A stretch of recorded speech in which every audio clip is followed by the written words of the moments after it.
aside from being a sindak operation, paninindak po, a fishing operation, trying to get more and more information, trying to get more information about the compound and so on. That's all. Because I heard the SMNI legal counsel say that as far as he can remember, Pastor Kibuloy had already left the compound as early as March of this year.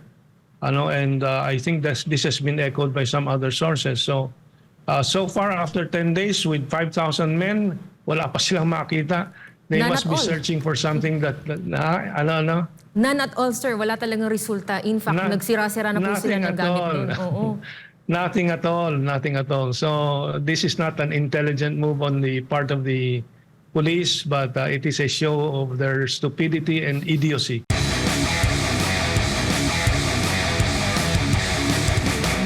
Let me start by saying talagang itong ginagawa ng kapulisan para manggulo lang, para manakot.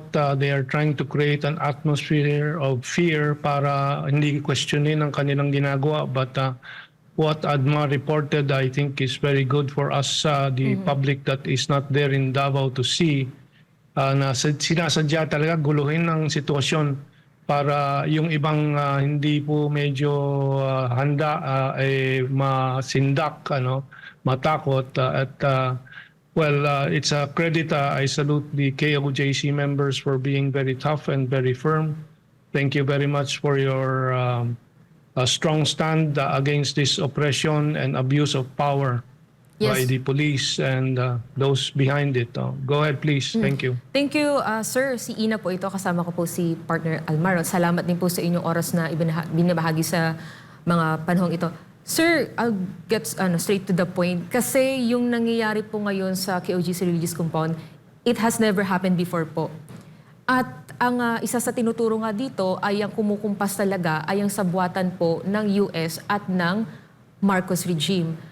Sa inyo pong pag-aaral din before, sir, how do you think, gano'n to katotoo? I mean, paano nilalaro ngayon ng US ang ating bansa sa ilalim po ni Bongbong Marcos Jr.?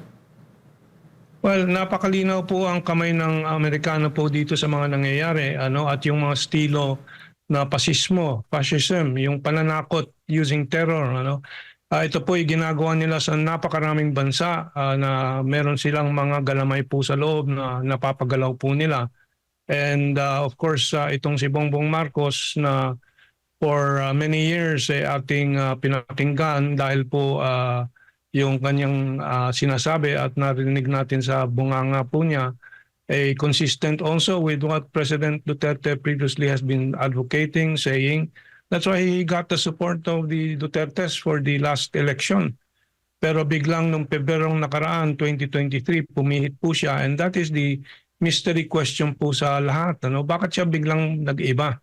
Samantalang ang ganda ng mga pagpapatakbo before February 2023 nung bumisita siya sa Estados Unidos, pagbalik niya nagbago na po siya. Before that, we got so many advantages in trading with China, with Russia, being an independent and sovereign country in the manner that President Duterte had defined according to our Constitution. Pero bakit siya pumihit? Well, the Americans got to him and everything has gone downhill since that time of February 2023. Yung itong approach dito sa nangyayari po ay nagsimula po lahat doon sa pagbabalik po ng ICC, International Criminal Court.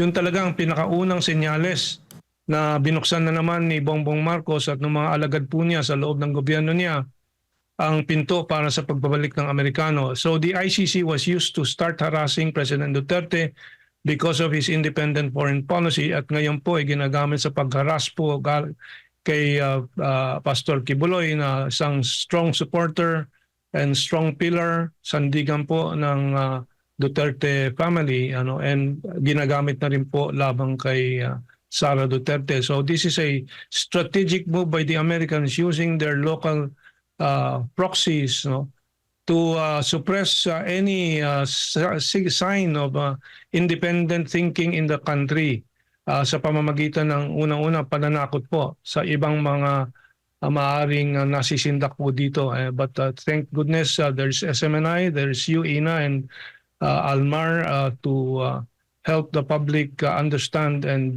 resist this oppression. Sir, siguro na babalitaan din niyo po no, na higit isang linggo na kasi talagang pinagpapatuloy ng kapulisan no, ang kanilang pagkubkob dito po sa religious compound. And you mentioned also po yung ICC. Basically, sir, masasabi natin na ibinenta na ni Bongbong Marcos Jr. ang Pilipinas sa mga Amerikano. Pero ano po yung nakikita ninyo naman na way no, para naman po masabi pa nating may pag-asa po ang ating bansa laban dito sa mga Amerikano? Well, kaya po ganyan ang estilo ng Amerikano. Desperado na po ang Amerikano at na gumuguho na po ang kanilang kapangyarihan sa buong mundo. At hindi po sila talaga makafocus din po dito sa Asia dahil po sila ay absorb doon sa Gaza war po ng Israel at doon sa Ukraine po. Ay parehong nagkakaproblema din ng Estados Unidos sa dalawang lugar na yan. Yung kanilang pivot to Asia na inanunsyo sa 2011 pa, pinilit po nilang ibalik po itong 2021, 2022 pero hanggang ngayon po ay hirap na hirap po sila. These are signs. Itong nakikita po natin kanilang ginagamit na mga malagim na mga estilo, mga pamamaraan, a sign of desperation, not of success. At makikita po natin dyan sa issue na isang ginagamit po nila para siraan po yung relasyon ng Pilipinas at China, yung South China Sea. Nag-de-escalation na si Bongbong Marcos pero nagsisimula naman ng bagong conflict and tension doon naman sa Escoda Shoal. Ano? So yan po ang mga ginagawa po ng Amerikano and tayo naman po nakikita naman ng publiko yung katotohanan sa lahat ng ito. At dahil po sa tulong ninyo ay napapaliwanagan ng maraming tao.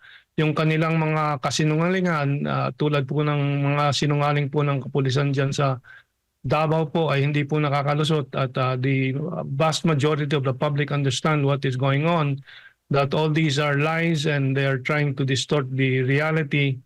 At yan po ang talagang pag-asa ng taong bayan. Katotohanan lang po, the facts of the cases, the truth and the just cause behind all these that we are standing for.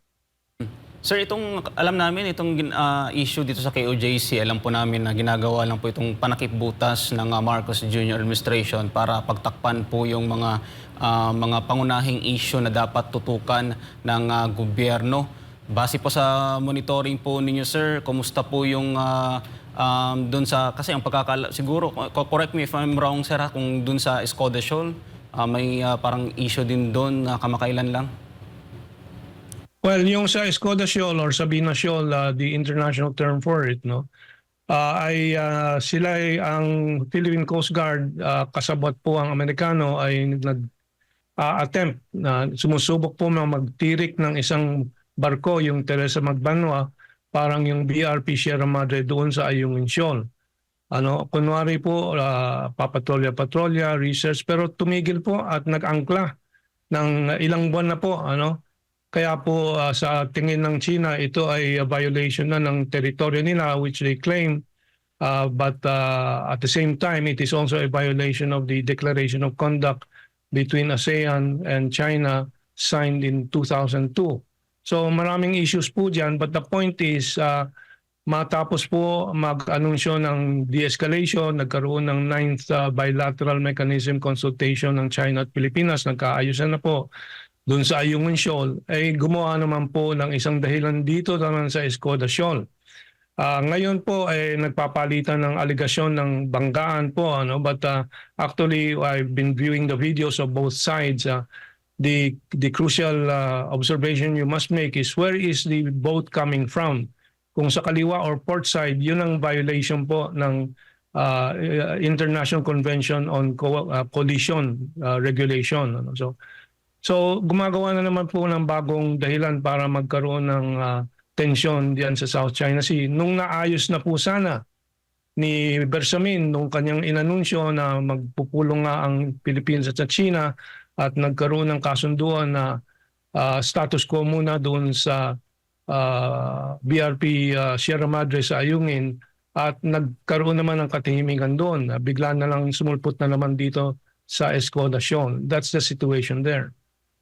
Prof, bago lang kami magpatuloy, no, mga kababayan, nakikita niyo po sa screen ay ito po ay banda sa Waxis po, no, sa Emerald Gate po ng KOJC Religious Compound, kung saan po plano pong kunin ng kapulisan ang fire truck po, no, dahil meron daw po obstruction of justice na nangyayari, at kasalukuyan po kinakausap ng legal counsel po ng KOJC ang pulis dahil hindi naman po nararapat na pati po ang fire truck ng KOJC ay nais po nilang kunin.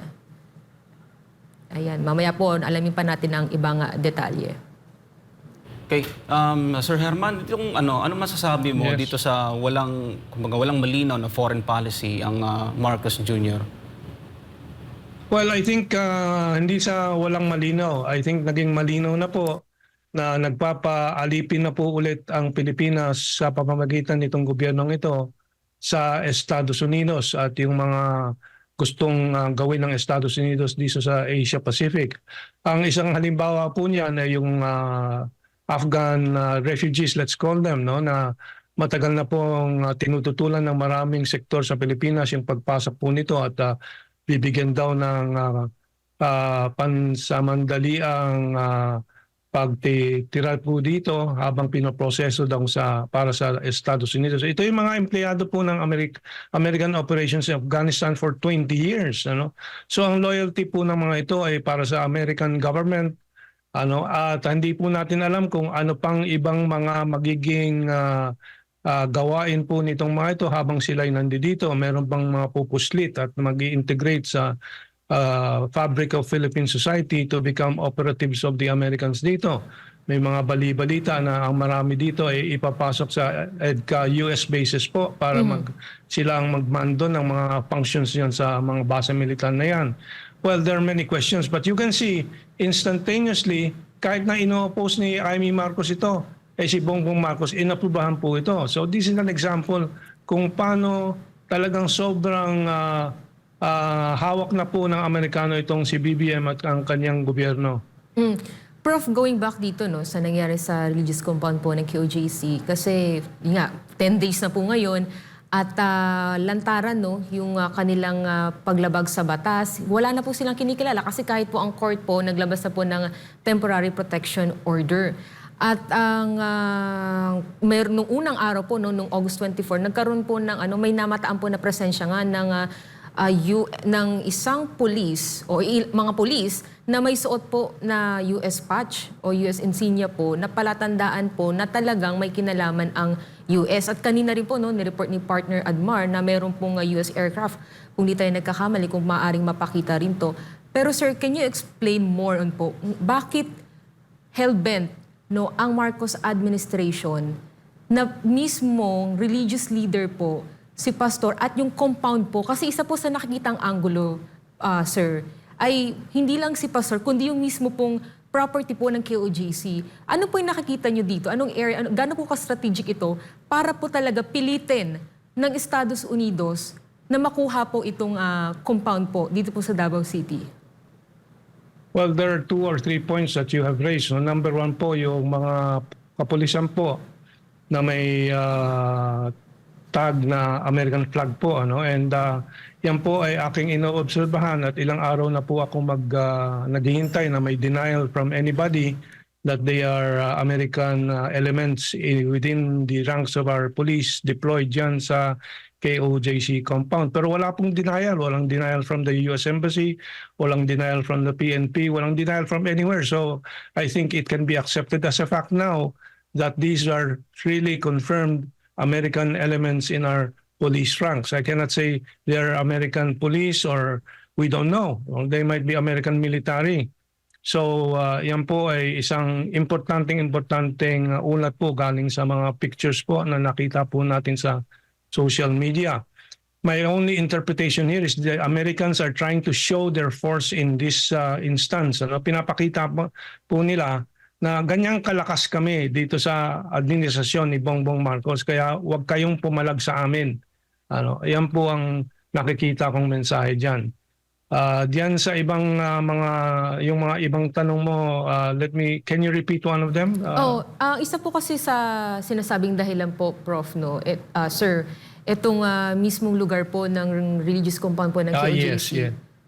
gusto pong kunin kasi nga strategic daw po ito, lalo na malapit po sa airport, may hangar po, and kung ano-ano pa po, no, yung drone center na sinasabi na pinigilan po dati ni FPRRD, kung di ako nagkamali, 2011, ay di ba pinigilan po niya ito? Yes po, sir.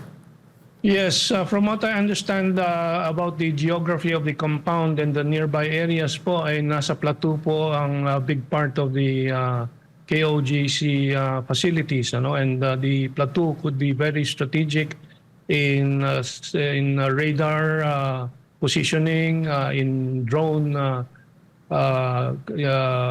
maneuvering centers and so on. So I certainly think that that is a strategic factor in their operation there, no, sa KOJC compound. So that's what I can see. Yung pananatili, sir, base sa nabanggit po ninyo kanina na matagal na po kayo nagmo-monitor dito sa nangyayari nga dito sa KOJC. 10 araw na po sila pero hanggang ngayon wala pa po silang nakikita na ipapakita sa publiko na matibay na ebidensya doon nga dito sa kanilang pinaparatang dito sa KOJC. Sir, ano po masasabi po ninyo dito na hanggang ngayon ay wala pa po silang kumbaga naipapakita nga sa publiko, sir? Well, tulad ng obserbasyon at batikos po ng maraming abogado tulad ni Attorney Trixie Angeles na this is the first time we've encountered such a extended service of a warrant of arrest and in a location that is not stated in the warrant of arrest itself, no?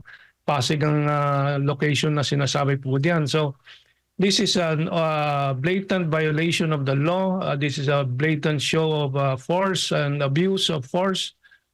So what else can we say except to keep resisting this, and keep educating the rest of the population about this abusive government and why it has to be changed and dapat na po tanggalin, sobra na, tama na, and it has to go. Yes, sir. Sa tingin po, sir, pang nagtagal pa po itong dito sa itong mga pulis diyan sa KOJC compound, sa tingin po ninyo, sir, mag-ignite pa ito ng kumbaga galit pa sa mas maraming Pilipino nga dito nga sa pinapakita ng kapulisan diyan sa KOJC? Well, kung ako ay magiging isang ehemplo, talagang gigil na gigil po ako pagka nakikita ko po itong mga senaryo galing sa KOJC compound. Gigil na gigil ako na pati ang korte na nag-issue po ng writ of amparo ay kakasuhan ng gobyerno. Wala na pong sagrada po. Wala na pong sagrado para sa kanila. They will keep pressing this and I don't think the people will stand for it. I don't think the military officers will stand for it. I think yung mga narinig natin, nababasa natin from the retired military officers is already a burning sentiment in many of our own active military officers, and the day of reckoning will be coming. Yes, and sir, maiba ko ng onti, no, tungkol naman dito sa sinasabing intelligence. Kasi until now, they believe that pastor is nandun po sa loob ng compound. Pero very ridiculous na kasi, sir. About 5,000 police na po ang kanilang pinadala. Meron na po nga nasawi, ilan na po ang sugatan. Lalo na po noong mga unang araw, no, grabe po yung kanilang karahasan nun. Tapos meron pa po sila mga high-tech na kagamitang dinadala, meron pang drones, meron pang chopper, lahat na po halos, no, pinadala nila sa religious compound. Still, no, because of their intelligence. Do you think, sir, meron ba talagang intelligence o talagang failure na yung tinatawag, walang intelligence at all? Well, number one, again, yung mga pinapakita ng kapulisan under the present administration, ng mga high-tech gadgets, ng mga numbers of troops that they have sent in, 3,000 and so on. Lahat po yan ay pansindak and of course with the American flag lingering around, with the American message din na kami kasama dito sa use of force na to. But to use intelligence as a word to describe them, oxymoronic po sa English po yan. Contradiction po yan. Kasi you should be using only the least number of elements in getting your intelligence na hindi halatado nga. So I don't think it is as you have mentioned, both of you, as Attorney Trixie Cruz Angeles has also mentioned, this is aside from being a sindak operation, panindak po, a fishing operation, trying to get more and more information, trying to get more information about the compound and so on. That's all. Because I heard the SMNI legal counsel say that as far as he can remember, Pastor Kibuloy had already left the compound as early as March of this year.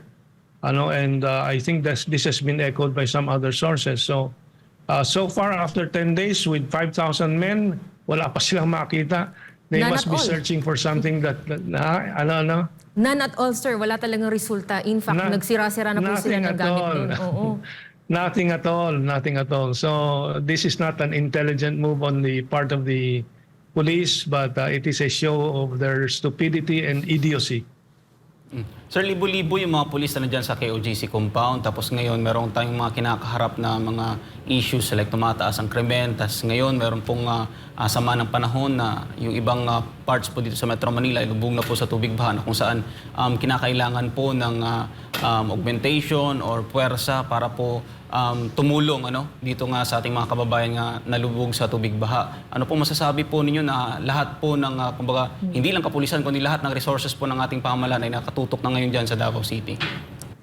Kwentahin lang natin yung sweldo ng 3,000 o di 4,000 o 5,000 kapulisan po dyan araw-araw. No? Yung pagkain po dyan araw-araw nitong libo-libong mga kapulisan, yung gasolina ng eroplanong umiikot, yung helicopter, yung drones, milyon-milyon po ang ginugugol para dito sa fruitless search po nila.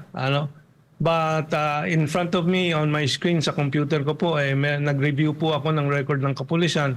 Ang dami pong balita ng mga 8 Filipino cops arrested for robbery, extortion, 4 more cops charged over theft of ex-professor's house, cops, 3 others arrested for alleged theft, and so on. Kaya tama po yung kanyang security preparations po and security measures dyan sa KOJC compound, screening the police, the things that the police are bringing into the compound, because talagang napakahirap po pagkatiwalaan pag ganyan pong ginagawa ng kapulisan na ginugulo ang sitwasyon, baka nga para makapasok po ng anumang elemento na pwede nilang gamitin laban kay Pastor Kibuloy at sa KOJC. Baka biglang may magpasok dyan ng bomba at iakusahan ng KOJC. Yes. Na nagpaplano ng terorismo and all these things. So you're doing correct and the police is doing wrong by trying to push inside the compound hundreds if not thousands of policemen na hindi na ma-control. Sa tingin niyo po, sir, itong nangyayari sa KOJC, meron pang hidden agenda ang pamahalaan dito considering na ito yung baluarte ng mga Duterte? Well, nakikita naman natin po itong operation dyan sa Davao, marami pong mga ancillary incidents, no? Yung mga pagpapalit po ng Davao Police Commander and so on. They're consolidating their control over the city. That is the base of Duterte's political power. So we will be watching carefully kung ano pang gagawin po nila, but I'm sure the Dutertes are ready for these eventualities. No? So this has no precedent. Wala pong presidente, kahit nung martial law ni Presidente Marcos Sr., wala po tayong nakitang ganyan. And I'm old enough to recall how delicately President Marcos used his power. But under this junior po, iba po ang usapan, ibang klase po talaga. Talagang sobrang suppression and oppression that we're not even sure he's the one completely in control in doing this, but rather that it is the Americans giving the directives for these operations.